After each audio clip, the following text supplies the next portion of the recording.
Liga da Escrita, episódio 3. E se você não viu os 2 episódios primeiros, eu te explico. Liga da Escrita, Liga da Justiça. Porque nós, eu, Henrique Carvalho, acreditamos que escrever é um superpoder. Escrevendo você pode começar um livro, uma música, um filme, quem sabe um relacionamento. E como todo super-herói, você lembra, o super-homem fica forte quando vai perto do sol. O Homem-Aranha tem que ir lá, né, botar a teia pra poder soltar a teia. Embora em alguns filmes não tenha isso não.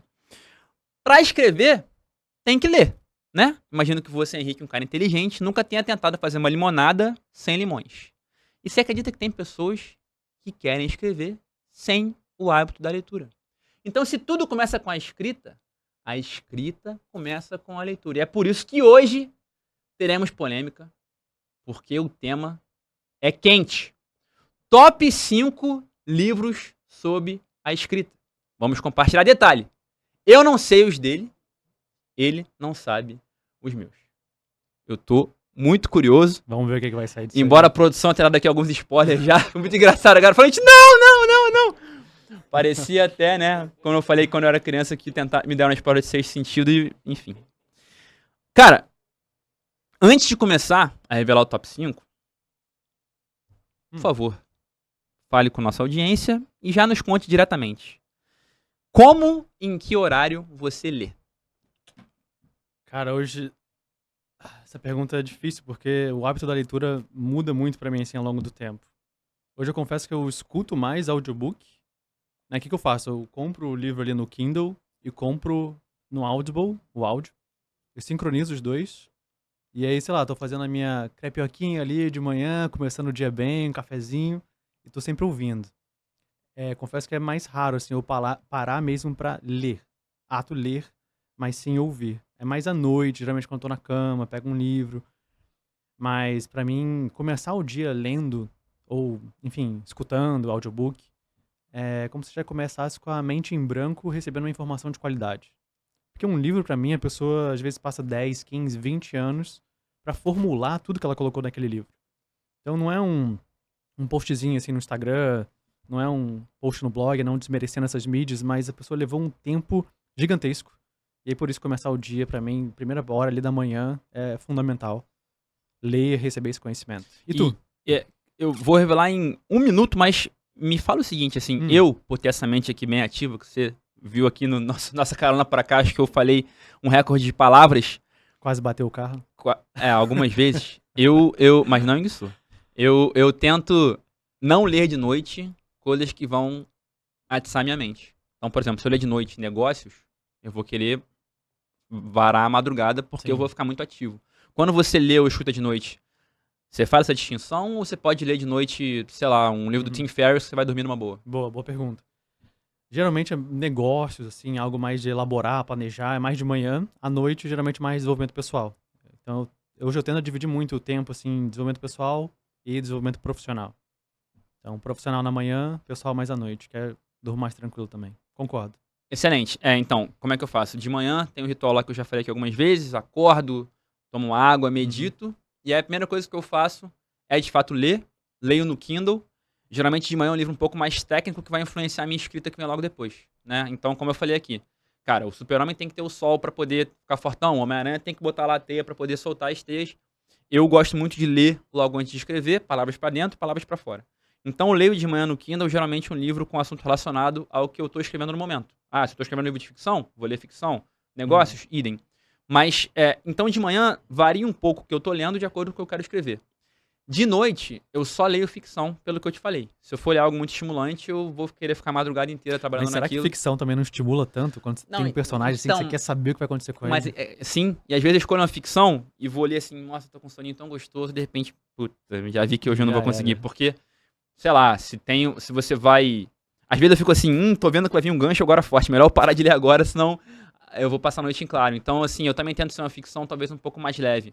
Eu gosto muito de mistério, né? Livro de mistério, assassinato. Não aquele assassinato forense que fala, não, 3 gotas de sangue. Uma coisa mais Agatha Christie, Sherlock Holmes, que tem o mistério, mas o crime é o pano de fundo. Mas até isso eu tento não ler de noite pra não ficar assim, quem foi que matou e tal, não sei o quê. Então, geralmente uma coisa um pouco mais leve ou espiritual. Essa é a divisão que eu faço. Dito isso, chegou a hora. Bora. Tô curioso. Tô nervoso, produção. Henrique Carvalho. Top 5 livros sobre a escrita. Por favor, revele agora para mim, para a nossa produção e para o Brasil e mundo o quinto da sua lista. E, claro, revele por quê. O que esse livro tem de tão importante que te fez escolhê-lo entre tantos outros.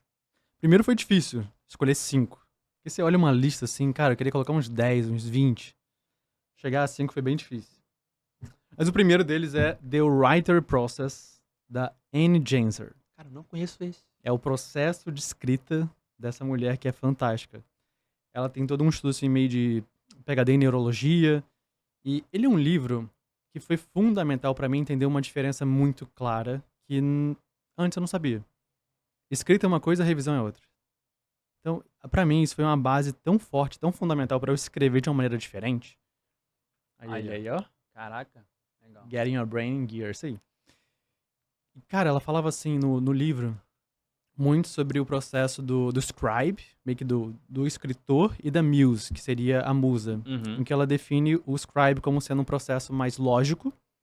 E quando a gente tá revisando, é um processo muito lógico, meio cirúrgico, né? A gente corta letras, corta palavras, quase como se estivesse fazendo uma cirurgia no texto. Enquanto o processo criativo, a musa da inspiração, ela precisa ser fluida, sem trava. Uau. Então, a partir desse livro, virou uma chavinha na minha cabeça de que eu nunca devo editar ou revisar enquanto eu escrevo. Uau. Ah, daí que você tirou isso? Daí que eu tirei isso. Pô, então o que eu aprendi com você, você aprendeu... Aprendi aqui, ó. Livro, cara. Livro é a fonte do conhecimento. Que maneiro. Eu não conhecia esse livro, assim, esse conhecimento eu já absorvi porque você me passou. E é legal agora ver a fonte. Quem sabe ela também teve uma fonte, que, né? E assim vai, que maneiro. E... Então, ela fala muito... Ela, assim, é um livro que, sinceramente, poderia ser um post de blog. Mas eu coloco ele no top 5 porque essa viradinha de chave é impagável. De você conseguir desligar o corretor ortográfico enquanto você escreve e separar o processo criativo da escrita. Peraí, essa dica você criou a partir do que ela fala ou ela que te deu? Se eu não me engano, eu criei a partir do que ela fala. É, porque essa dica, não tem essa dica é muito valiosa. Ó, quem não pegou ainda, na primeira versão do teu texto, livro, o que quer que seja, desliga o corretor automático para que você não fique ali se julgando enquanto você coloca as coisas para fora. Exato, a gente até falou disso no podcast passado, né? Isso é muito bom. Ver aquele sublinhado vermelho enquanto você escreve é terrível pro seu pensamento. Então, a partir disso eu também criei aquela metáfora, né, de a escrita é um processo como se fosse uma Ferrari a 300 por hora numa alta rodovia, alta velocidade. E a revisão é um quebra-mola. Você precisa reduzir a velocidade, olhar o quebra-mola, passar com cuidado.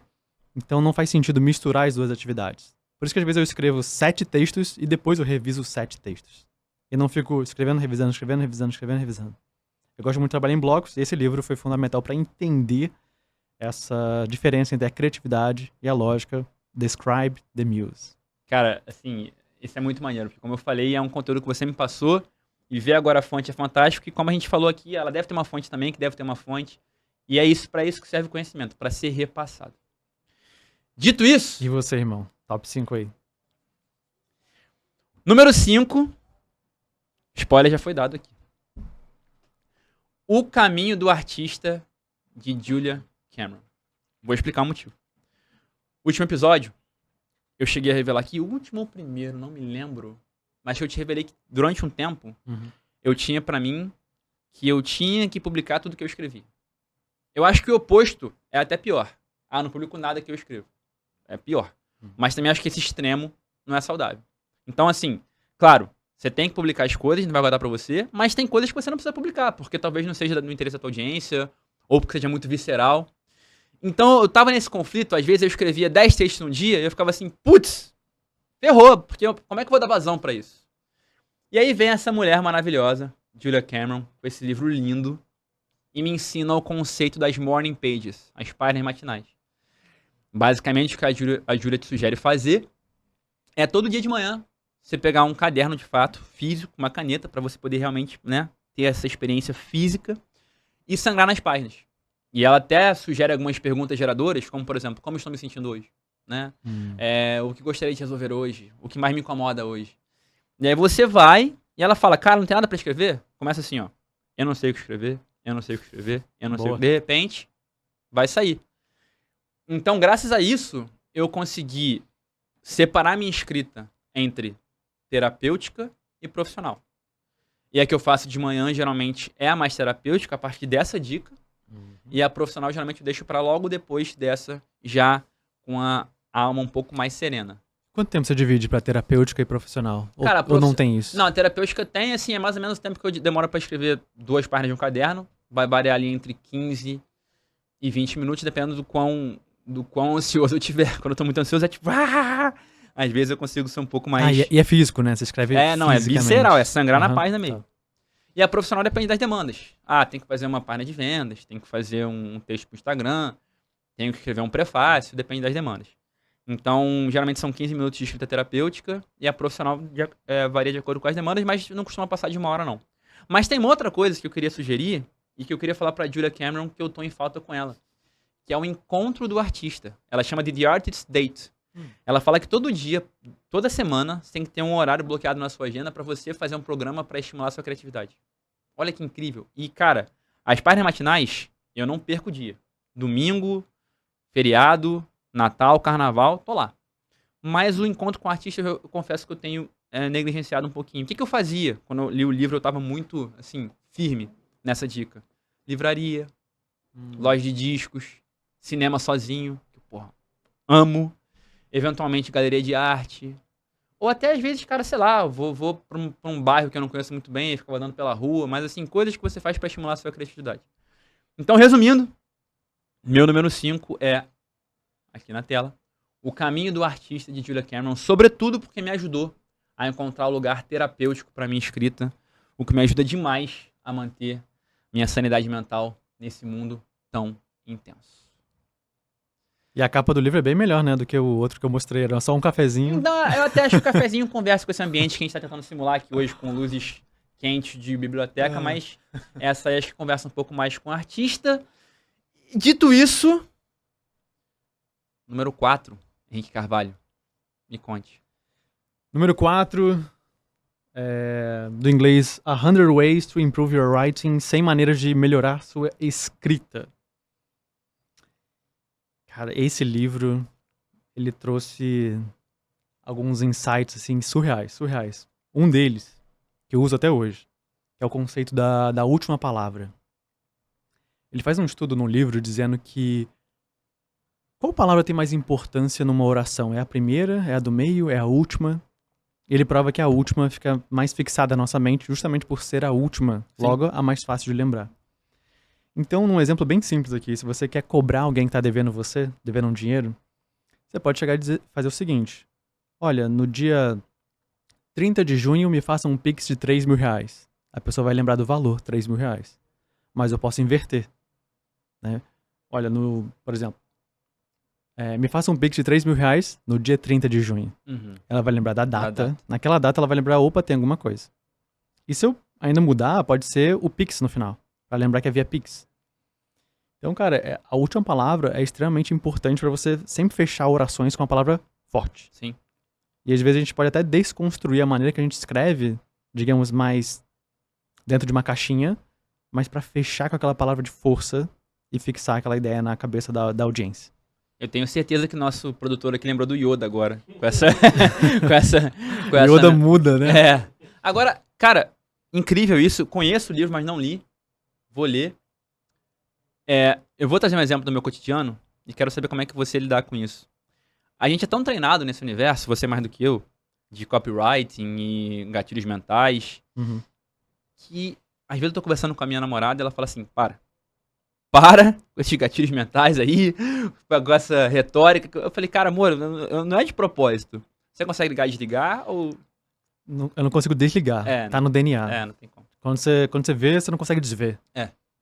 Fica muito natural, assim. Você se torna uma pessoa, principalmente quando você estuda a persuasão, os fundamentos da psicologia, você se torna naturalmente persuasivo e não tem volta. Não, mas não tem problema também, né? Exato. Porque, gente, gatilho mental, vender, tudo isso é maravilhoso se você faz algo bom. Você faz algo bom, então use e abuse de gatilhos e venda pra poder, de fato, passar ao mundo a sua contribuição. Você se lembra, assim, o momento da tua vida que você leu esse livro? Lembro, foi em 2017. Tava estudando pra montar o Escritor Milionário. Uau. Né? Curso que a gente tem junto hoje ali. Sim. E esse livro, como são 100 maneiras, é um livro assim muito rápido de ler, muito rápido de aplicar. Então eu tava em busca assim de algo a mais pra colocar dentro do curso. E lá tem esse conceito da última palavra, tem o conceito da musicalidade, que a maneira que a gente o tamanho de uma oração, né, de um parágrafo sendo menor, sendo maior, ele influencia na cadência de leitura. Sim. Então é tão interessante porque às vezes parágrafos curtos vão ser mais secos. Você tá com uma comunicação objetiva mais seca. Parágrafos longos pode ser uma comunicação mais demorada, às vezes um pouco mais enrolativa. Então você pode brincar com isso na escrita, tornando ela mais musical. E o terceiro e último conceito que eu vi nesse livro que me chamou a atenção foi sobre pontuação. Ele fala que pontuação não é a decoração. Então as pessoas às vezes usam pontuação como uma obra de arte, colocando vírgula onde não deve, colocando ponto em qualquer lugar. E ele fala isso porque cada tipo de pontuação, ela passa um sentimento. Então uma vírgula é algo inacabado. Um ponto já é uma transição muito clara. Reticências é um sentimento de tá faltando uma continuidade. E você que sabe bem mais de ficção que eu, escreve bem mais do que eu, Reticências parece um personagem meio bêbado, né? Parece que ele tá indeciso ali, querendo entender pra onde ele vai ou não vai. Então, cara, pontuação não deve ser usada como decoração, mas sim com propósito. Maneiro. Né? Cada vírgula, cada ponto no seu lugar pra dar cadência ao texto. Eu te perguntei isso porque livros marcantes são que nem acontecimentos marcantes, né? Catástrofes, Uhum. títulos do seu time. Você geralmente lembra onde você estava quando você leu, e fez até a roupa, né? Eu lembro desses livros todos, onde eu estava, em que momento de vida, e, enfim, circunstâncias, porque de fato eles te marcaram. Eu perguntei, você nem pensou e respondeu logo, o que de fato prova que é muito marcante pra você. Bueno, posso? Número 4. Vamos lá. Eu imaginei que isso fosse acontecer, e eu acho que isso é muito positivo, porque reflete muito nossas personalidades. Você com livros talvez um pouco mais, não persuasivos, mas técnicos, e eu, nos dois primeiros, quis trazer um pouco mais de livros sobre criatividade, que eu até me questionei se eles entrariam no nosso critério de livros sobre escrita. Uhum. Mas, cara, qual foi o argumento que eu usei pra colocar eles aqui? São livros que me fizeram escrever mais e melhor. Então acho que passa no teste. Com certeza. Dito isso, número 4 chama-se A Grande Magia, de Elizabeth Gilbert. Detalhe, você deve ter lido já A Única Coisa e Essencialismo. Gary Keller e Greg McKeown. Livros parecidos que eu li em sequência, e você perguntava o que você aprendeu em qual? Eu não sei. Eu aprendi um monte de coisa, eu sei falar sobre elas, mas eu não sei o que tá em qual. Esses dois é meio que um borrão pra mim. Uhum. Caminho do Artista e A Grande Magia. 2 livros incríveis sobre criatividade. 2 mulheres brabíssimas, Julia Cameron e Elizabeth Gilbert, a autora do Comer, Rezar e Amar.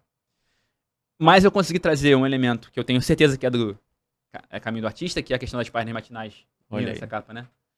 E do encontro com o artista. E A Grande Magia, cara, tem um conceito que ela traz que é fantástico, que eu vou revelar agora. Espero que você não conheça para que possa te surpreender. E você em casa também. Você não é um gênio. Você tem um gênio. Olha que maneiro isso, cara. É como se você tivesse um gênio que ficasse assim meio que à espreita, assim, na porta do seu quarto, vendo assim, peraí, deixa eu ver se o Henrique tá merecedor de eu aparecer. Aí quando ele vê lá que o Henrique tá dia após dia escrevendo, honrando os dons, honrando a musa, honrando o propósito, o gênio fala, beleza, ele é merecedor. Eu vou aparecer. Isso é incrível, porque traz uma ideia de progresso e de persistência para uma genialidade que às vezes pode ser uma explicação um pouco abstrata. E também explica um pouco como é que pessoas que não se conhecem, às vezes têm ideias iguaizinhas, né? Ela conta uma história, quando ela explica esse conceito de você não é um gênio, você tem um gênio que aparece quando você merece. Ela fala que ela tem uma amiga que morava no Brasil até.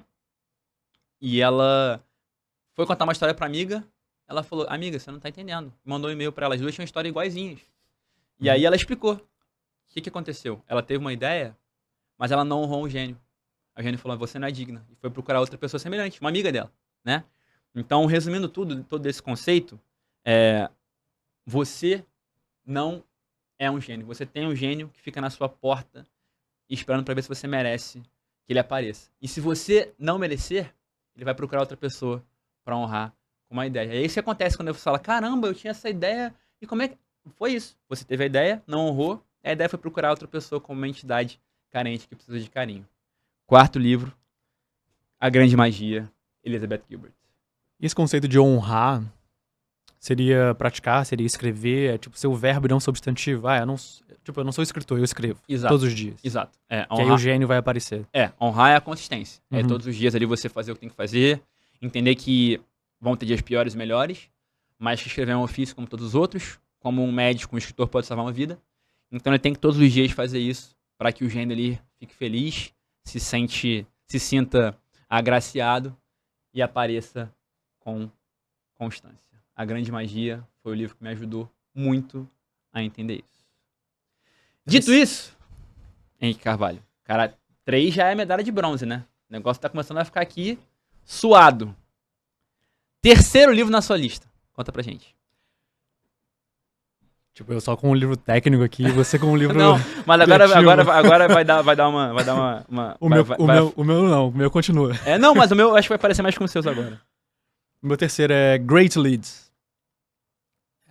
Great Leads. Leads, no inglês, é uma forma de introdução, de você começar um texto principalmente persuasivo.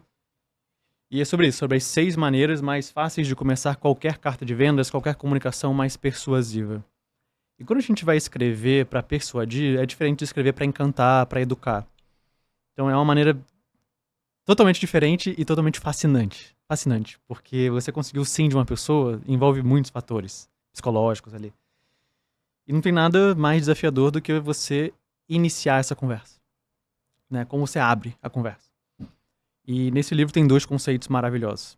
Todo mundo que quer entender mais de persuasão, de como se comunicar de uma maneira mais assertiva para conseguir um sim, tem que saber. Que são aí os 5 níveis de consciência, né? Então a gente sempre começa com um nível lá inconsciente. Vamos supor uma pessoa que está muito, muito, muito acima do peso e não percebe problema nisso, né? De problemas cardiovasculares. Depois vem um nível de ela está consciente do problema que ela tem. Ela entende que precisa resolver isso, mas não sabe qual é a solução. Esse é o terceiro nível, o nível da solução. Ela entende agora que está acima do peso, precisa fazer alguma coisa, tipo uma dieta, um exercício para melhorar. Aí depois vem o 4º nível, que é o nível do método. Qual método ela vai usar para chegar naquela solução, do caso emagrecimento. Então, para isso entra um mecanismo único, que eu estou falando em conceitos mais avançados aqui, mas só dando uma palhinha. E, finalmente, a oferta. Não adianta você ter um ótimo mecanismo único, a pessoa entender que ela precisa de uma solução, ela sabe que ela tem um problema, mas se você não tem uma oferta boa, uma oferta bem feita, seja com bônus, com uma boa ancoragem, e você juntando esses 5 níveis de consciência, você entendendo onde a pessoa está, você consegue comunicar de uma maneira mais eficiente. E para isso ele traz 6 maneiras de fazer isso, que é uma história, geralmente um nível mais inconsciente, você não consegue persuadir a pessoa logo de cara. Você precisa trazer uma história, porque a história vai ativar um lado mais emocional, que tem menos barreira, do que se você chegar e, olha, eu tenho um programa de emagrecimento aqui, R$300, compra. A pessoa não vai comprar. Se ela estiver no nível inconsciente ou nem perceber que tem um problema. Então você começa com uma história, é uma das maneiras mais inconsciente. Proclamação, que é tipo o fim do mundo, olha, o fim vai acontecer se você não fizer isso. Depois vem o segredo, olha, existe um segredo não revelado que vai te ensinar, parará. Depois vem problema e solução, que é quase o Tabajara, né? Se você sofre com isso aqui, eu tenho a solução perfeita para você. Depois a promessa, você prometer que a pessoa vai melhorar algo, já é um nível bem mais consciente. E finalmente a oferta, de você conseguir já, na comunicação, já trazer, olha, 20% de desconto, é isso aqui. Então, dependendo do nível de consciência que a pessoa tá, se ela tá muito consciente, você não vai contar uma história. Porque você tá perdendo tempo. Uhum. Vai direto pra oferta. Você vai direto pra oferta. Legal. E o inverso, se a pessoa tá muito inconsciente, ela nem sabe, por exemplo, você vai vender um curso de escrita para uma pessoa que nem percebe que tem um problema ao escrever ou quer escrever melhor, você não pode ir logo para uma oferta ou logo para um método, você tem que ir pro lado mais da história, sim, de uma proclamação, levantar uma bandeira. E você na tua comunicação ao vivo, assim, você quando vê que tem de repente um prospecto de cliente, uma oportunidade, você já consegue na tua interlocução perceber a partir de qual nível você vai começar aquela troca? Eu não diria que é tão exato, Tá. Até porque essas ferramentas, principalmente de copy, elas não são muito exatas, elas são um guia, um arsenal para você rapidamente se ligar. Cara, eu vou fazer aqui, vou por aqui. Então, se a pessoa, por exemplo, for um nível mais inconsciente, eu sei que eu não, que nem eu falei, eu não posso dar uma oferta direto, eu vou tentar trazer analogia, metáfora, muito mais forte. E se a pessoa chegar para mim e já querer investir em algum programa, é só fazer a oferta certa e fechar a boca.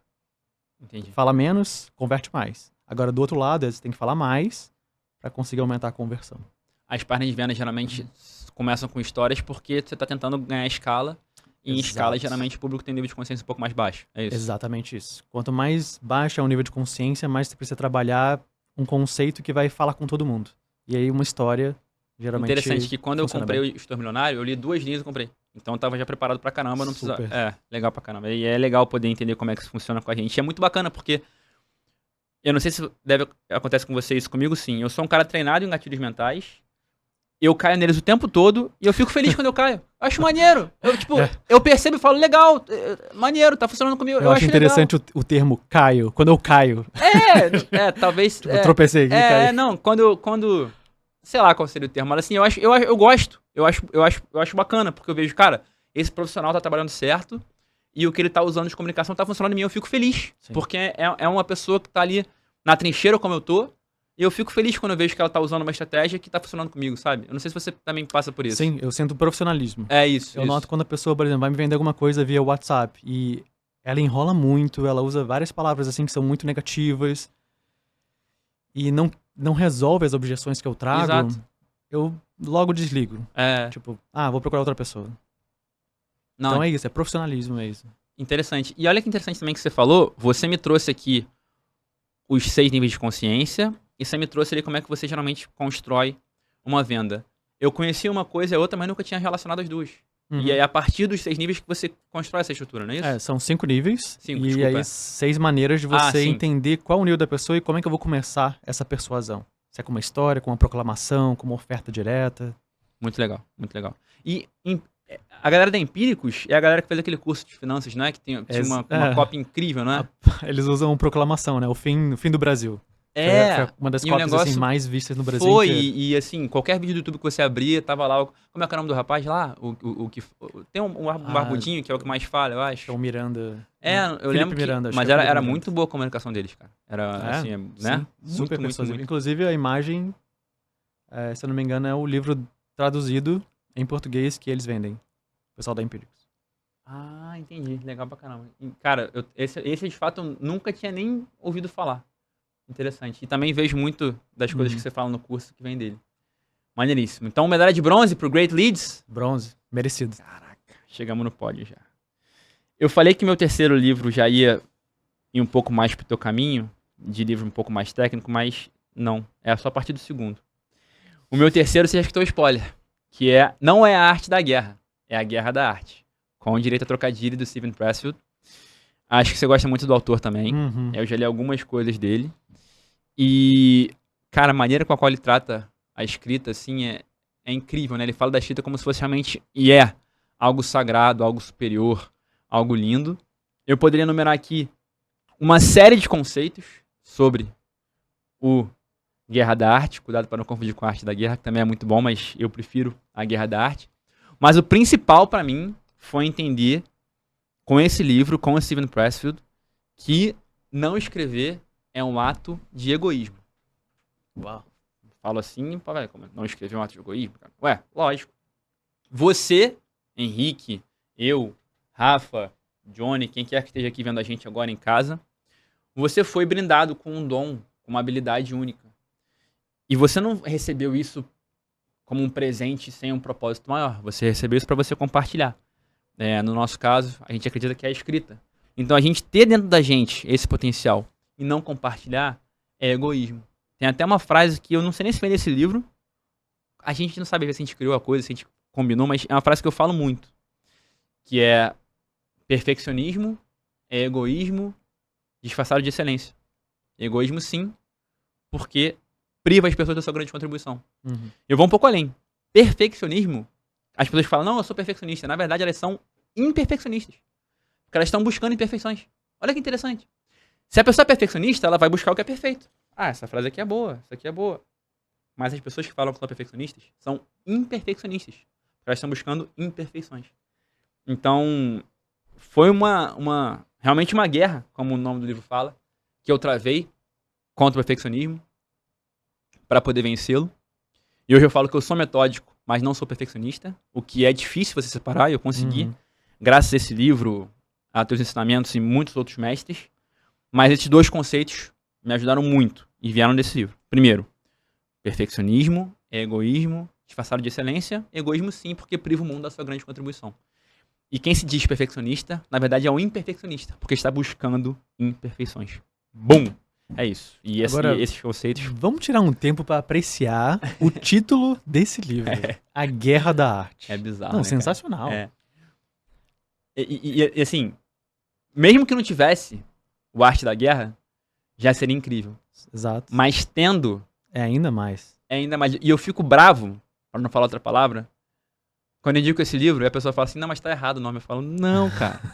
Você não tá entendendo. Porra. Supere os bloqueios e vença suas batalhas interiores de criatividade. É porque, cara, a gente sabe que arte, escrever, tocar, performar, de fato é uma guerra, mas uma guerra interna. É? Né? Você contra você mesmo ali. Ainda mais a escrita, que é uma atividade muito introspectiva. Você sabe que é você com a tua mente, e às vezes não é confortável. Os pensamentos às vezes são confusos, você não consegue desenvolver bem um parágrafo, você, poxa, fica pensando assim, caramba, não tem boas ideias. Sim.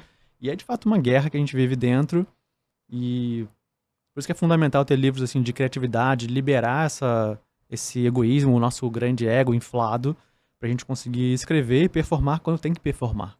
Eu sei que você já leu alguns livros dele. Você leu esse em questão? Esse eu li uma parte, não li todo. Lembra de como é que ele chama esse inimigo? Ele tem um nome bem específico. Calma. Começa com R. É a resistência? Resistência, né? É muito... gente, pra quem não leu esse livro ainda, assim, o Steven Pressfield, ele trata esse duelo que a gente tem com nossos sabotadores de maneira muito poética, né? Então ele fala que é um duelo entre anjos e a resistência, ele trata como uma coisa, assim, épica. Parece que você tá lendo ali realmente uma tragédia grega, que na verdade é o que a gente passa todos os dias quando a gente senta pra encarar a página em branco, que eventualmente vai estar preenchida como estão essas. Incrível. Medalha de prata? Ó. Aí, ó. Este livro é sobre o talento que você sabe que possui e quer dividir com a humanidade. Tem muito a ver com o que eu falei. A Guerra da Arte foi o livro que me ajudou a entender que eu não tenho o direito de não escrever. Eu não tenho esse direito. Não é por mim. E qual é a tua visão sobre talento? Dom, talento, habilidade, esforço? Isso é um assunto Daria um interessante. podcast Daria um inteiro, podcast, mas eu vou tentar falar um pouquinho minha opinião, assim. Eu acho que é o seguinte, ó. Eu não vou conseguir desenhar isso aqui, vou representar aqui com... Fecha teu copo aqui. Então, o copo do Henrique... Não dá pra ver aqui. Ah, tá, agora dá. Aqui, ó. O copo do Henrique tem mais talento pra ser copo. Meu copo tem mais ou menos talento pra ser copo. Eles vão apostar uma corrida. O do Henrique tem mais talento. Então, sem nenhum treino... Né? Agora, se eu decidir treinar mais do que o copo do Henrique, o meu copo tem menos talento, mas eu treino pra caceta, eventualmente, aqui, ó. Ou até... Tá? Eu não sei se foi um bom exemplo, mas eu quis dizer o seguinte, quando duas pessoas não treinam pra alguma coisa, a que tem mais talento vai se sobressair. Quando duas pessoas treinam igual pra mesma coisa, a que tem mais talento vai sobressair. Agora, quando a que tem menos talento treina muito mais, ela pode igualar ou até superar. A gente vai entrar num assunto que eu sei que você gosta muito, que é o Messi e o Cristiano Ronaldo, né? Erra quem fala que assim, não, mas o Messi ele só tem talento. Porra, tá louco, o Messi treina pra caceta. Mas como ele é um gênio, ele é o maior jogador que eu já vi jogar e que você também. Acho que hoje em dia não existe mais esse debate. Ganhou o prêmio, né? Não tem mais esse debate. O debate acabou. Então, agora, vamos lá. Vamos ainda no futebol. Polêmico. Mas assim, talento puro. Eu não sou muito fã dele como jogador pelo que ele poderia ter sido. Mas eu nunca vi 2 anos de jogador de futebol iguais ao do Ronaldinho Gaúcho no Barcelona. Ah, o Gaúcho é sensacional. Era um absurdo o que ele fazia. Absurdo. Assim, era plasticidade, era objetividade, arte. Agora, o cara teve de auge. Se você forçar a barra, teve uns 5 anos de auge. Se você forçar a barra, o Messi foi o melhor do mundo esse ano. E pela primeira vez em 2009. 14 anos depois o cara foi... Entendeu? Então, assim, o Ronaldinho Gaúcho, se treinar fosse proibido, ele ia ser o deus do futebol. Mas como treinar não é só permitido como aconselhado, pra mim não tem comparação Ronaldinho Gaúcho e Messi. Tá nem na mesma frase, em termos de história de futebol. Então a minha opinião sobre talento é isso. Assim, se treinar for proibido, a pessoa com mais talento vai sempre sobressair. Se as duas pessoas, a com talento e a sem, treinarem igual, a com talento vai sobressair. mas se a com menos talento treinar mais, ela consegue igualar ou até ultrapassar. Faz sentido pra você? Total sentido. Minha visão é bem parecida também. Um amigo meu uma vez me disse que é como se a gente nascesse com umas sementes dentro da gente e a gente regando elas ou não, germina ou não germina. Então, quanto mais você conseguir regar, aquele talento vai florescer mais, vai ficar mais aparente isso. Mas todo mundo nasce com algum talento. Alguns mais talentos introspectivos, como a escrita, outros mais performáticos, como a dança. Sim. Então, cada um tem meio que... Eu não sei se tu... Cara, The Sims pra mim. Lembra quando você escolheu o bonequinho? E aí tinha lá, tipo, sei lá, criatividade. Tinha uns itens que você colocava, não, quero esse aqui no máximo. Mas aí você tinha que tirar dos outros. É. E acho que é muito assim na nossa vida. A gente às vezes desenvolve algo assim, quero ser o melhor nisso, mas ao mesmo tempo você tem um custo de oportunidade, você tá perdendo no outro. E acho que vai além um pouco, que é o seguinte. Muitas vezes seu talento te gera uma deficiência proporcional. Sim, Então, assim, exato. cara, eu tenho confiança que eu consigo criar um texto sobre qualquer coisa em 3 minutos.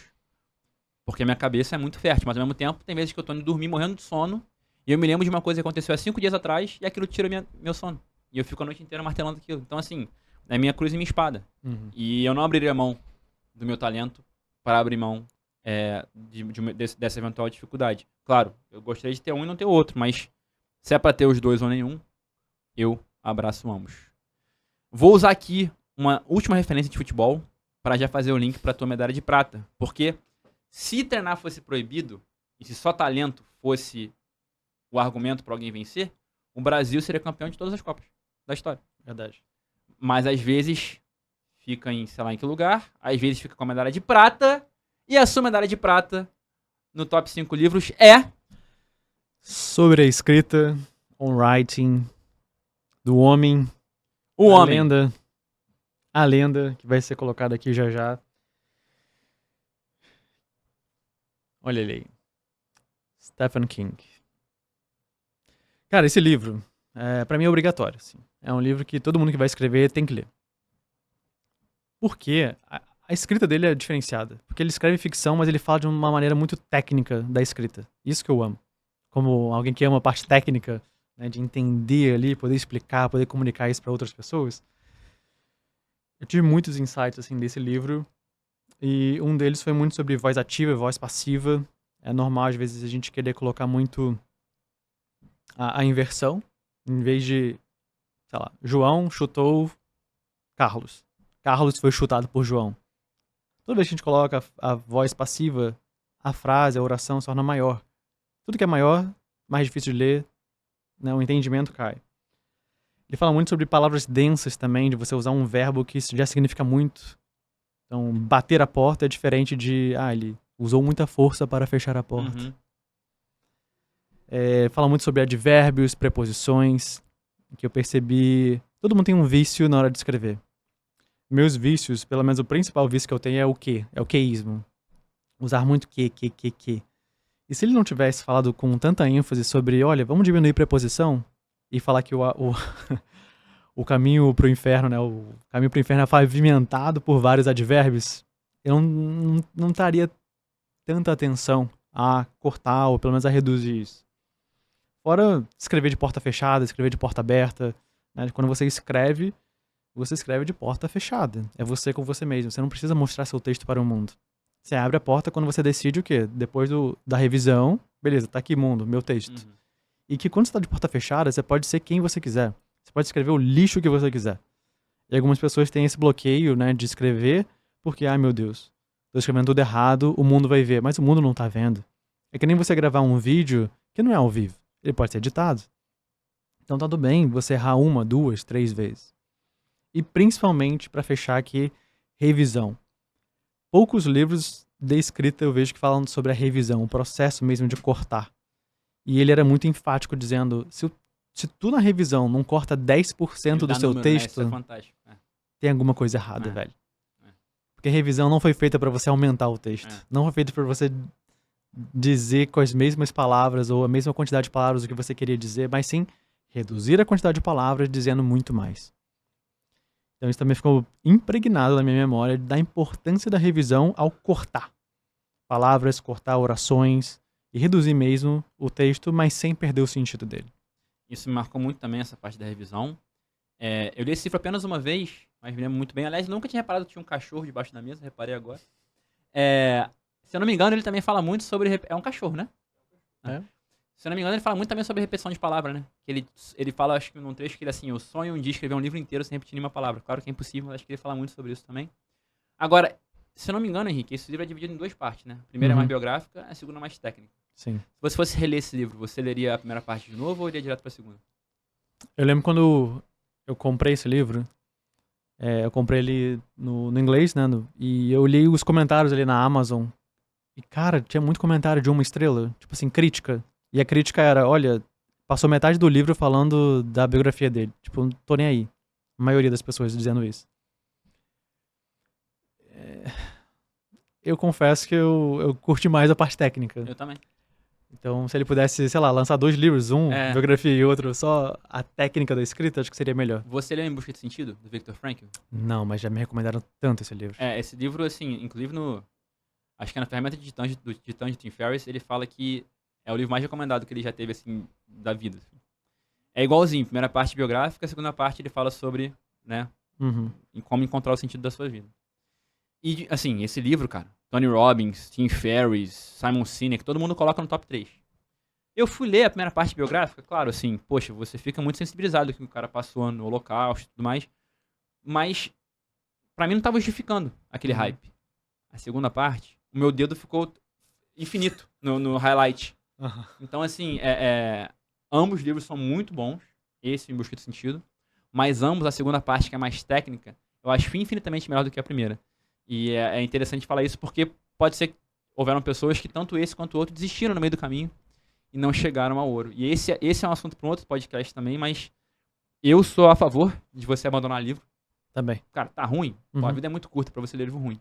Mas em alguns casos, como esse e o Em Busca de Sentido, vale a pena perseverar. Não que seja ruim a primeira parte, né? Como o Em Busca de Sentido também não é ruim. Mas a segunda parte é tão melhor que realmente parece que são 2 livros, como você falou. Está ruim, não necessariamente você precisa abandonar, mas você pode pular. Vai pulando, capítulo, surfa e depois volta. Ai, meu Deus! Medalha de prata. Cadê ela aqui? Aqui. Medalha de prata. Eu acho que esse vai ser, não sei se vai ser medalha de ouro, mas Até agora nenhum livro repetido, hein? Nenhuma interseção. Eu achava que ia ter várias. Será que vai ser a última? Não fala se vai ser a última, não. Deixa a gente descobrir. A Jornada do Escritor. Christopher Vogler.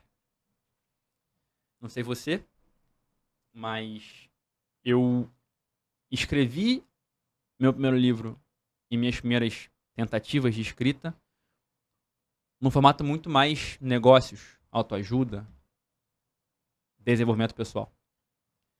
Mas sempre tive o sonho de escrever uma ficção. Porque, caramba, criar mundos, criar histórias, esse mesmo. Só que, assim, escrever negócios, e eu tive o privilégio de passar pelas 2 jornadas, a segunda ainda não tenho nada para mostrar ao mundo, mas terei em breve, mas já tem material pronto, eu considero mais fácil. Porque é basicamente você documentar a sua jornada, o que você aprendeu com a vida, né? Não tô falando que não é nobre ou que não é válido, assim, eu li mais livros de negócio do que de ficção, mas assim, eu acho que você documentar os passos que você deu para poder chegar no lugar é um pouco mais natural do que você criar um universo, cara. E eu confesso que é interessante falar isso com você, porque meu primeiro contato com a Jornada do Herói foi um processo de coaching. A minha coach, na época, ela falou um pouco da Jornada do Herói, sessão incrível, nunca vou esquecer, e falou que eu tava lá no chamado pra aventura, né? Eu falei, cara, esse conceito é maravilhoso, como é que eu não sabia disso e tal, não sei o que. Ela falou, cara, você vende um livro chamado Herói de Mil Faces, do Joseph Campbell, e eu fui tentar ler o Herói de Mil Faces. Talvez hoje em dia eu até conseguisse, mas na época, irmão, Quem leu esse livro todo? não rolou. Não rolou. E aí, cara, eu espero não estar falando besteira agora, acho que eu não tô. Você tem um post do blog que bombou, né? De Jornada do Herói com infográfico? Foi infográfico. Da trilogia do Batman, né? Foi. Então, esse post, e eu não sei se você nesse post indica o Jornada do Escritor, ou se foi uma busca minha, natural, mas foi esse teu post e esse livro que me ajudaram basicamente a entender um pouco melhor a jornada do herói e a compreender que a versão do Joseph Campbell é uma entre muitas. Eu não sei você, cara, eu já me deparei com uma série de versões da jornada do herói. Algumas com 5 passos, outras com 12, outras com 3. E eu fiquei tão assim, falei, cara, cada um tem a sua própria versão. Eu acho que a tua versão, inclusive, é autoral, não sei. Eu falei, eu vou criar a minha. Vou criar a minha. Vou tentar fazer com você ao vivo. Vou ficar um pouco nervoso, mas acho que eu consigo. Bora. Contar o Rei Leão. A história do Rei Leão. Você viu o Rei Leão, né? Pelo amor de Deus. Uhum. Você viu o Rei Leão, né, cara? Pô, não tava ligado. Você que não viu o Rei Leão, pode dar pausa e ver, porque nada que eu falar aqui vai se comparar às aventuras de Simba. Ó, a minha jornada do herói simplificada a partir desse livro, do teu infográfico, é a introdução, passo 1. 2, chamado para aventura. 3, desenvolvimento. 4, crise. 5, clímax. 6, resolução. Bem resumidinho, tá? Se tu separar em ato 1, 2, 3, como é que fica aí? Boa pergunta. Eu diria que o chamado para aventura é o break entre 1 e o 2. E diria que entre a crise e o clímax é o break do 2 pro 3. Tá, justo. Tá? Vou tentar aqui então contar a história do Rei Leão a partir desses passos. Vamos comigo? Introdução. Você vai cantar música? Quer que eu cante? Quer cantar, Rafa? Ah, que legal! Só pode ser essa, né? Uma das melhores da história do cinema. Introdução é essa. Chamada para aventura do Rei Leão. Não sei se vocês concordam comigo, mas é uma das cenas que me fez mais chorar na história de todo o cinema, que é a famosa morte do Mufasa. Meu irmão, eu não tava preparado para aquilo. Você tinha quantos anos quando você assistiu? Ué, não sei se você assistiu no 94, cinema. né? 94. 6 anos. 6 anos. Primeiro filme que eu vi no cinema. Primeiro filme que eu vi no cinema. Imagina se fosse ruim. Pensa no filme ruim de 94 aí, sei lá. Algum do Nicolas Cage que ele fez depois. O Nicolas Cage ele fez Coitado, cara. Não, o filme do Nicolas Cage, tipo assim, ele fez vários filmes bons, aí de repente foi, tipo, ladeira abaixo. Mas tudo bem. Mas imagina se o primeiro filme que eu vejo no cinema é ruim. O primeiro filme que eu vi no cinema foi Rei Leão, é por isso que eu volto até hoje, eu amo cinema. E, pra mim, chamado pra aventura, a introdução acho que o nome já indica o que é, né? Chamado pra aventura é quando acontece algo com o teu protagonista, que ele é obrigado a mudar de vida, que é mudar obrigado a sair da zona de conforto. E com o Simba, claro, é a morte do Mufasa, uma das cenas mais traumáticas. Chamado incidente incitante. Nossa, que nome, catalisador, né? Também catalisador. rola. Chamado pra aventura é a morte do Mufasa, é o Follow the White Rabbit, Siga o Coelho Branco do Neo, entre outras. E aí entra o desenvolvimento, que aí é a parte que eu realmente resumi bastante. Você podia, desenvolvimento é a parte maior do filme. Em algumas jornadas do herói, ela é dividida em várias partes. E eu coloquei ali tudo como uma coisa só, que é o desenvolvimento. Uhum. Que é quando a trama se desenvolve realmente. E o personagem, o protagonista, começa a se deparar com problemas progressivos no caminho do que ele busca. E aqui é ali, desenvolvimento pra mim do Rei Leão, é desde que o Simba sai do reino até aquela cena que ele encontra com o pai no céu ali, logo depois da visita da Nala. Né? Isso tudo pra mim é desenvolvimento.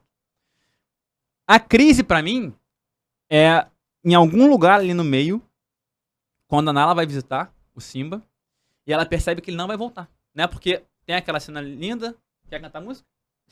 Can't you feel... Vai. Vai. Enfim. Tu é fã mesmo de Rei Leão, né? Eu sou muito fã do Rei Leão. Eu vi o filme, o desenho, o filme e a peça. Cara, eu não tô lembrando nem de toda a história, não. Só lembro do Mufasa lá caindo. Não, o Mufasa é inesquecível. Não, você tá no cinema assim, ó. Ah, ele vai levantar. Ele vai levantar. Já era. Ele não levanta, galera. Cara, a peça do Rei Leão, sério. Vale a pena você viajar só pra isso. A cena do Mufasa na peça, eu não vou falar como é que ele faz não, mas é sacanagem. Pra mim, assim, as 3 experiências. Primeiro é a peça. Primeiro é a peça. Depois o desenho. Depois é o filme. Eu vi os 3 várias vezes. E aí tem desenvolvimento. Geralmente é ali o meio do filme, quando o personagem ele tem vários problemas na direção do que ele tá buscando. A crise é que tudo tá perdido, né? Então a Nala vai visitar o Simba lá na selva. Aquele rally rola na grama gostoso. Música do Elton John. Ainda assim ele não volta. Não volta. E aí, né? Geralmente entre a crise e o clímax tem a quebra pro terceiro ato. Que é quando o personagem tá com tudo perdido. Geralmente essa cena não tem nem som. Né? Eu não vou falar aqui, se eu falar mais eu vou entregar o meu primeiro livro. É uma cena que não tem nem som, assim, tá tudo perdido. Cara, o cara tá no fundo do poço. E ele percebe que ele tem que renascer pra encarar o grande vilão. Então, entre a crise e o clímax, tem geralmente essa cena. Que no Rei Leão é aquela sequência linda que o macaco bate nele, ele vai na selva ali, tropeçando nos galhos, tal, de repente tá lá o Mufasa no céu. Lembre-se quem você é. E ele volta pra enfrentar o Scar, que aí é o clímax, que é o passo 5. E a resolução, claro, geralmente é uma cena que espelha a introdução. E eu escolhi o Rei Leão porque literalmente é isso, né?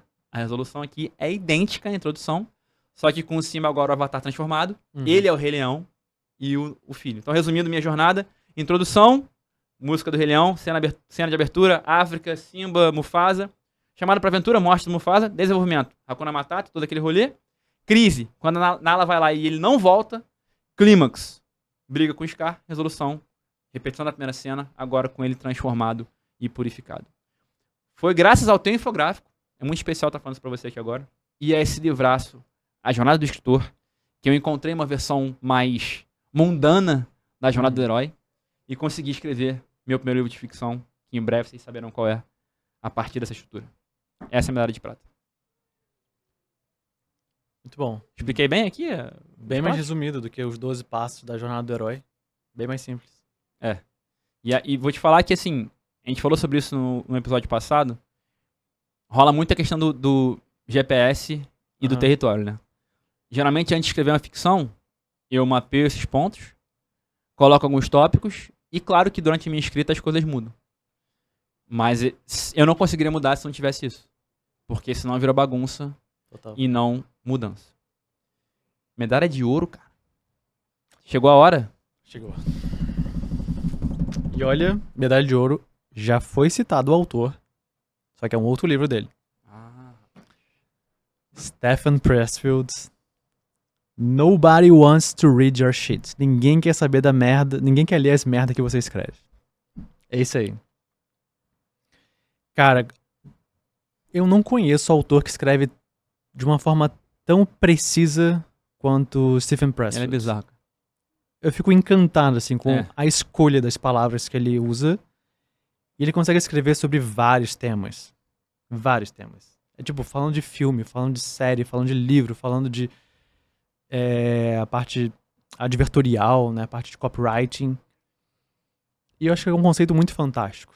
Quando a gente entende que ninguém quer ler o que a gente escreve, ninguém tá nem aí é que você presta atenção em como que eu vou fazer essa pessoa prestar atenção no que eu vou escrever. Porque às vezes a gente acha que um conceito que a gente vai escrever é incrível. Não, a minha história aqui, o que eu vou ensinar é incrível. Mas pra maioria não é. Porque você tem que ser muito bom em chamar a atenção. Se você perde a habilidade de chamar a atenção pro seu texto, acabou tudo. Então é um paraquedas. Falhou em abrir, acabou. Se a pessoa não abre o interesse dela pra ler, já era. Então esse livro ele traz o conceito da palavra conceito. De que todo texto tem uma tese. E que essa tese tem que ser explicada em menos de 10 segundos. Então isso já traz muito pragmatismo na hora de escrever um texto. Se eu for escrever um texto sobre natureza, eu posso viajar no assunto, posso falar de qualquer coisa. Mas se eu foco, por exemplo, em falar sobre como na natureza não há julgamento, eu tô numa vertical mais desenvolvimento pessoal. Eu posso comparar isso ao, sei lá, o Instagram, o ego que existe no Instagram, o contraste entre os dois. Então a tese ela é fundamental para você saber mais ou menos sobre o que você vai escrever. Ele fala muito sobre tema também. Então em filme a gente vê o tema conflito, religião e ciência, sobre rico, pobre, sobre felicidade versus depressão. O lado bom, o lado ruim, por exemplo, Star Wars. Ele fala sobre gênero. A gente precisa obedecer um certo gênero. Né? Se você vai escrever um post no Instagram, existe uma limitação de caracteres. Se você vai escrever uma página de vendas, existe uma certa estrutura. Se você vai mandar um e-mail, você tem que ter um título e tem que ter o corpo do e-mail. Então não dá pra fugir muito de gênero. E ele fala uma coisa sensacional que, nesse modelo que você compartilhou aí da jornada do herói, que ficou muito na minha mente. O segundo ato de qualquer história é sobre o vilão, e não sobre o herói. Uau. Porque é o vilão que vai trazer as dificuldades. E de fato, o Simba aqui tá dando rolê lá no Hakuna Matata e o Scar tocando terror. Tocando terror. Porque aí vai fazer o quê? Vai aumentar progressivamente a necessidade do herói se tornar de fato um herói. Uhum. Porque antes ele é uma promessa de herói. Ele tá se desenvolvendo. E só vai se desenvolver se o vilão for forte o necessário pra fazer ele se desenvolver. Sim. Então, o segundo ato sobre esses obstáculos tem que ser muito mais sobre o vilão do que o herói. Isso virou uma chavinha grande, assim, na hora de eu contar a história. Não de ficção, né, como você faz, mas se eu for contar alguma história pessoal, eu sempre vou lembrar de, não, peraí, esse segundo ato aqui, eu vou lembrar de todo mundo que, digamos, veio contra. Todos os vilões que eu tive que enfrentar, se eu for contar uma história pessoal. Então, cara, Stephen Pressfield, esse livro aí, recheado de dica, recheado de técnica, curto de ler, acho que é o livro com mais capítulos que eu já vi na face da Terra. Porque o capítulo é praticamente uma página, né? Então acho que são, sei lá, 100 capítulos. Cara, olha que coisa muito linda. louco. Eu li os que estão ali embaixo, ó. War of Art e Turning Pro. E não li esse, e esse é o teu primeiro lugar. Então eu vou ler esse, óbvio. Porque eu já amo ele, eu amo como ele escreve. Obrigado por compartilhar. Uau, esse você lembra quando leu? Lembro. 2019, eu tava Marcou numa mesmo. viagem. Marcou. Eu lembro de encher a banheira assim na viagem, pegar o celular e começar a ler, relaxando. É uma leitura muito gostosa, cara. Muito gostosa. Você leu no banheiro? Não muito. É mais fazendo a crepioca mesmo. Mas depois da crepioca. Não mistura essas coisas na minha cabeça agora, não. Eu leio muito no banheiro, galera. Não leve o celular para o banheiro. Leve um livro. Vai valer muito a pena. Pronto, falei. Bom, Medalha de ouro tua? medalha de ouro depois de falar essa bosta, literalmente, né? É um livro que você me indicou. Não ao vivo, de maneira gravada, você me indicou no Escritor Milionário. Tá. Vamos ver se você adivinha. Vamos dar algumas dicas aí. Que isso? E é um livro que pega a jornada do herói e divide ela em 15 bits. E é um livro que tem um animalzinho no título. Save the Cat. Save the Cat, do Blake Snyder. E tem o Save the Cat Writes a Novel, que é o de uma mulher que eu esqueci, que ela pega o Save the Cat e ela transforma isso pra quem vai escrever um livro. Mas é basicamente uma continuação do Save the Cat. Cara, os 15 bits salvam a vida da pessoa.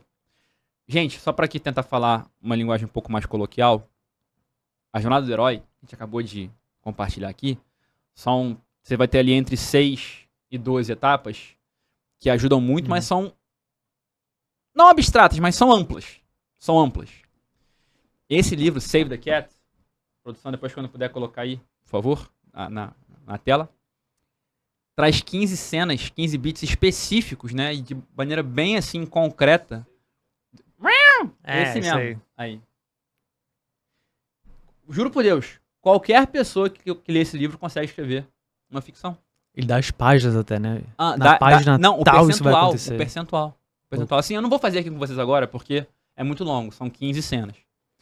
Mas então, como é que hoje é o meu método? Quando eu quero ensinar alguém a escrever uma ficção.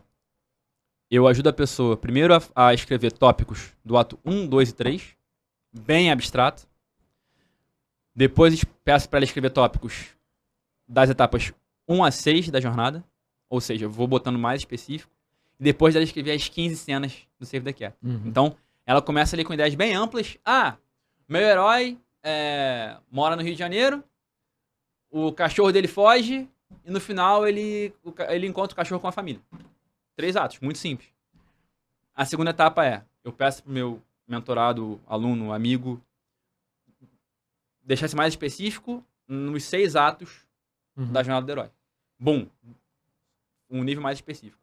Fez os 6, mais um nível, colocar os 15 bits do Save the Cat. E depois ainda peço o seguinte, ó. Repara se teus 15 bits, se eles conversam. Se não conversarem, adiciona entre eles ou uma cena de conexão ou uma reação ao bit anterior. E aí no final dá mais ou menos 30 cenas, o que é mais ou menos o que a gente consegue fazer tanto no livro de ficção ou eventualmente no roteiro, que é um desafio que eu não tive ainda, mas eu quero ter no futuro. Então, cara, o Save the Cat, assim, foi muito difícil essa lista, como você falou. Mas eu não tinha como deixar outro livro em primeiro lugar, porque o Save the Cat me permitiu realizar um sonho, que é escrever uma ficção e ensinar outras pessoas a fazer o mesmo, que eu nunca imaginei que eu conseguisse fazer. Então, obrigado pela indicação. Esse livro aí que tá no seu curso mudou a minha vida. E pro pessoal saber por que o nome é Save the Cat? Caraca, o nome é Save the Cat porque tem que ter uma cena na qual o mocinho salva um gato ou algo parecido pra gerar empatia. Uhum. É isso, né? Então, assim, claro, você não precisa fazer uma cena específica do teu herói salvando um gato, mas Aham. assim. Cara, vamos tentar lembrar aqui de uma cena, assim. Ah, acho que o Poderoso Chefão. Não porque tem um bichinho de fato no colo dele, mas assim, você vê ali que, embora ele seja um mafioso, tem a questão dos valores de família, entre outras coisas. E eu acho que ele até dá esse exemplo no filme. Então, assim, você pode ter um vilão aí cabeludo, cavernoso, mas dê pra ele algum tipo de humanidade, permita que ele tenha uma cena salvando um gatinho da árvore ou, eventualmente, cuidando das filhas, como o Poderoso Chefão tem, que certamente vai gerar muito mais empatia com a sua audiência. Eu não sei se foi nesse livro, mas eu lembro de foi algum autor falando, talvez seja esse mesmo.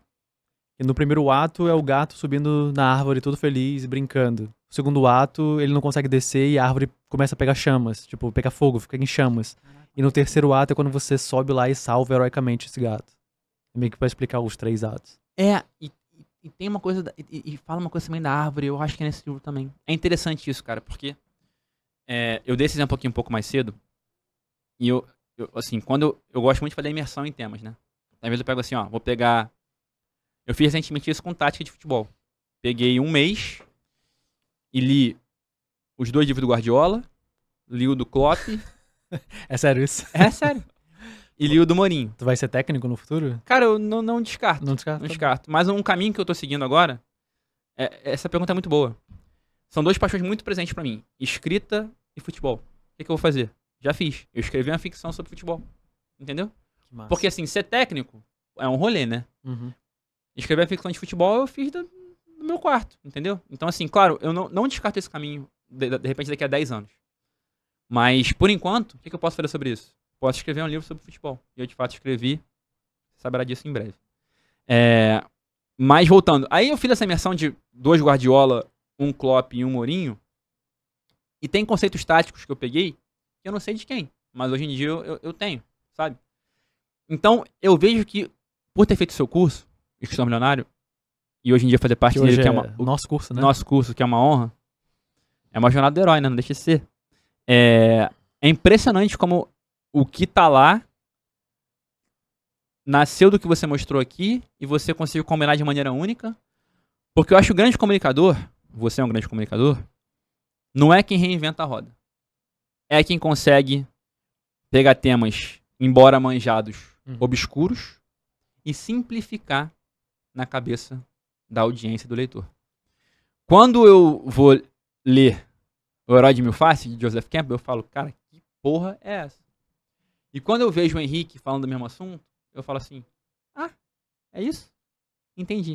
Então, acho que o grande comunicador, ele não tem que, como eu falei, reinventar a roda. Ele tem que pegar temas, embora manjados, ainda obscuros, e simplificá-los na mente do grande público. Obrigado por ter feito isso com essas obras, agora, no seu curso, e ao longo da jornada. Que maravilha.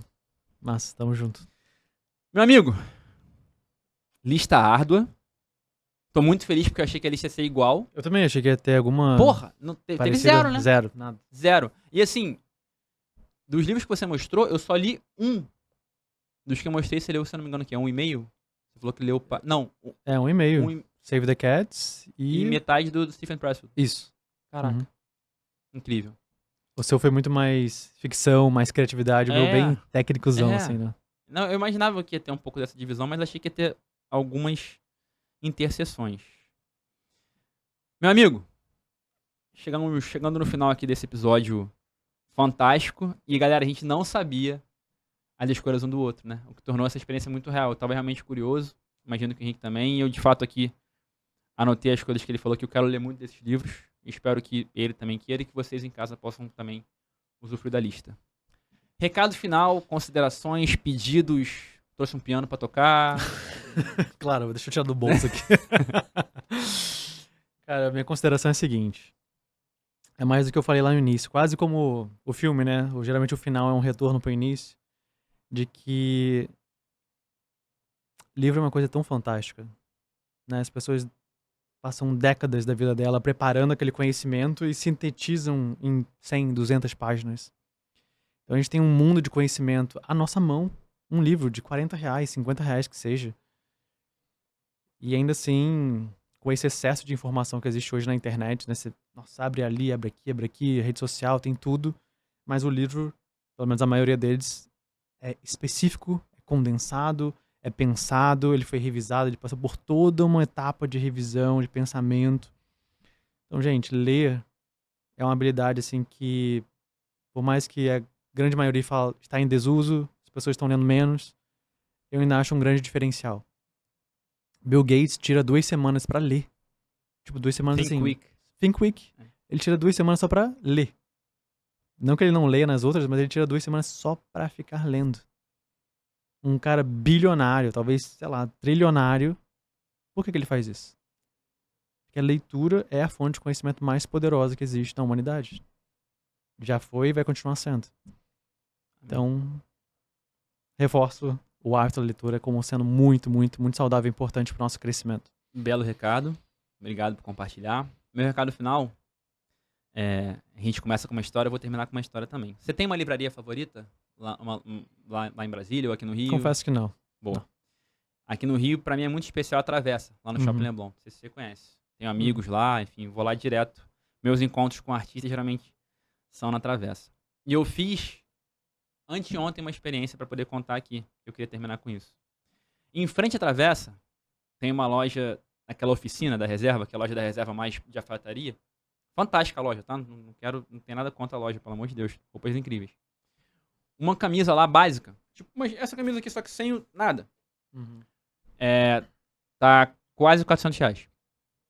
Eu fui na Travessa e orcei o meu top 5 livros de escrita. Deu menos. Nada contra a camisa. Mas eu quero falar o seguinte. No mundo no qual uma camisa custa 400, um celular custa 10 mil, entre outros absurdos, um livro ainda é muito barato. Você pode, por R$40, comprar uma obra que vai mudar a sua vida e que você pode passar adiante de mão em mão, de gerações em gerações. Escrever um livro é um ato de generosidade, porque você passa por dores, traumas e encara fantasmas só para ajudar outras pessoas a não passarem pelo mesmo. Então, pessoal, se depois desses depoimentos aqui vocês não entenderam ainda, assim que você acabar de ver esse programa, vai na Amazon, vai na livraria, ou então vai na sua biblioteca, pega um livro, lê. Eu não poderia indicar hábito melhor. E com essa mensagem, mais uma vez nos despedimos. Até a próxima. Obrigado pela audiência. Falou, galera. Valeu.